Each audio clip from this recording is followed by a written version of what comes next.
Hi friends, ఎలా ఉన్నారు? ఈరోజు డిఎస్సి 2025 నోటిఫికేషన్లో ఎన్ని రకాల పోస్టులు ఉంటాయి మరియు బ్లూ ప్రింట్ గురించి, ఇంకను జనరల్ టాపిక్స్ అయిన ఫిలాసఫీ, సైకాలజీ, జికే మరియు జనరల్ నాలెడ్జి గురించి తెలుసుకుందాం. ఈ డిఎస్సిలో స్కూల్ అసిస్టెంట్లు, ఎస్జిటిలు, లాంగ్వేజ్ పండిట్స్ మరియు నాన్ లాంగ్వేజ్ అంటే పీఈటీ, ఫిజికల్ ఎడ్యుకేషన్ అసిస్టెంట్ పోస్టులకు సంబంధించిన వివరాలు తెలుసుకుందాం. ముందుగా స్కూల్ అసిస్టెంట్ పోస్టులు మరియు నాన్ లాంగ్వేజ్ పోస్టులకు సంబంధించిన బ్లూ ప్రింట్ గురించి తెలుసుకుందాం.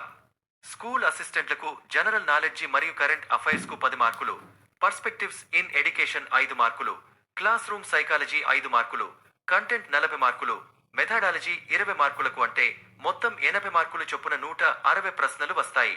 మరియు టెట్ వెయిటేజీ 20 మార్కులు ఉంటుంది. వీళ్లు కంటెంట్ కు సంబంధించి 6వ తరగతి నుంచి ఇంటర్మీడియట్ వరకు ఉన్న టెక్స్ట్ బుక్స్ యొక్క కంటెంట్ మొత్తం చదవాల్సిన అవసరం ఉంది. పీఈటీ మరియు ఫిజికల్ ఎడ్యుకేషన్ టీచర్లకు సిలబస్ వేరుగా ఉంటుంది. వీరికి నాడీ వ్యవస్థ, ఆరోగ్య విద్య మరియు పర్యావరణం, క్రీడలు, గాయాలు, భద్రతా విద్య, ఫిజియాలజీ ఆఫ్ ఎక్సర్సైజ్, న్యూట్రిషన్ మరియు న్యాచురోపతి, ప్రథమ చికిత్స అనే అంశాల మీద పరీక్ష ఉంటుంది. వీరికి కూడా టెట్ వెయిటేజీ 20 మార్కులకు ఉంటుంది. పరీక్ష 80 మార్కులు ఉంటుంది. ఇక ఎస్డిటిలకు అంటే సెకండ్ గ్రేడ్ టీచర్లకు ఫిలాసఫీలో 4 మార్కులు, సైకాలజీలో 8 మార్కులు, జీకే మరియు కరెంట్ అఫైర్స్ లో 8 మార్కులు, కంటెంట్ కు సంబంధించిన వాటిలో 40 మార్కులకు, మెథడాలజీకి సంబంధించిన 20 మార్కులు, మొత్తం 80 మార్కులు ఉంటాయి. 20 మార్కులు టెట్ కు సంబంధించి వీటేజ్ ఉంటుంది. వీళ్ళు 3వ తరగతి నుంచి 8వ తరగతి వరకు టెక్స్ట్ బుక్స్ లో ఉన్న కంటెంట్ ను చదవాల్సిన అవసరం ఉంటుంది. ఈరోజు మనం మొదటిగా ఫిలాసఫీలో ఏమేమి టాపిక్స్ ఉన్నాయో తెలుసుకుందాం. విద్య యొక్క చరిత్ర, ఉపాధ్యాయుల సాధికారత, విద్యాపరమైన ఆందోళనలు, సమకాలీన భారతదేశం, చట్టాలు, హక్కులు, జాతీయ పాఠ్య ప్రణాళిక మరియు జాతీయ విద్యా విధానం అనే అంశాలలో 4 మార్కులకు సంబంధించి అంటే 8 బిట్స్ కి వచ్చే అవకాశం ఉంది.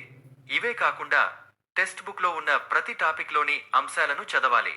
ఇక సైకాలజీ విషయానికొస్తే పిల్లల అభివృద్ధి, వ్యక్తిగత వ్యత్యాసాలు, నేర్చుకోవడం, వ్యక్తిత్వం మొదలైన టాపిక్స్ తో పాటు సైకాలజీ టెక్స్ట్ బుక్ లో ఉన్న ప్రతి టాపిక్ ను చదవాల్సిన అవసరం ఉంది. కరెంట్ అఫైర్స్ మరియు జీకేలో చాలా అంశాలు కవర్ చేయాల్సిన అవసరం ఉంది. ముందుగా కరెంట్ అఫైర్స్ లో ప్రతి అంశం 3 భాగాలుగా నేర్చుకోవాలి.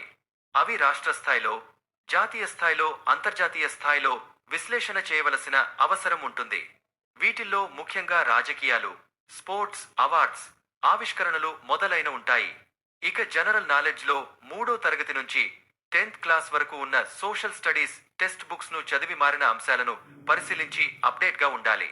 పైన మనం చర్చించిన అంశాలన్నీ కూడా ఒక అంచనా మాత్రమే. వెయిటేజ్ కూడా స్వల్పంగా మారే అవకాశం ఉంది. ప్రతి బిట్ కూడా ముఖ్యమైనదే. డిఎస్సి ఎగ్జామ్ 20 రోజులు అంటే 40 సెషన్స్ లో పరీక్ష జరుగుతుంది. ఈ బిట్టు ముఖ్యమైనది, అది ముఖ్యం కాదు అని మనం చెప్పలేం. అందువల్ల డిఎస్సికి ప్రిపేర్ అయ్యే అభ్యర్థులందరూ సబ్జెక్టును సమగ్రంగా చదివి పరీక్ష హాజరు కావాలి. తర్వాత వీడియోలో కంటెంట్ గురించి, మెథడాలజీ గురించి సమగ్రంగా చర్చిద్దాం.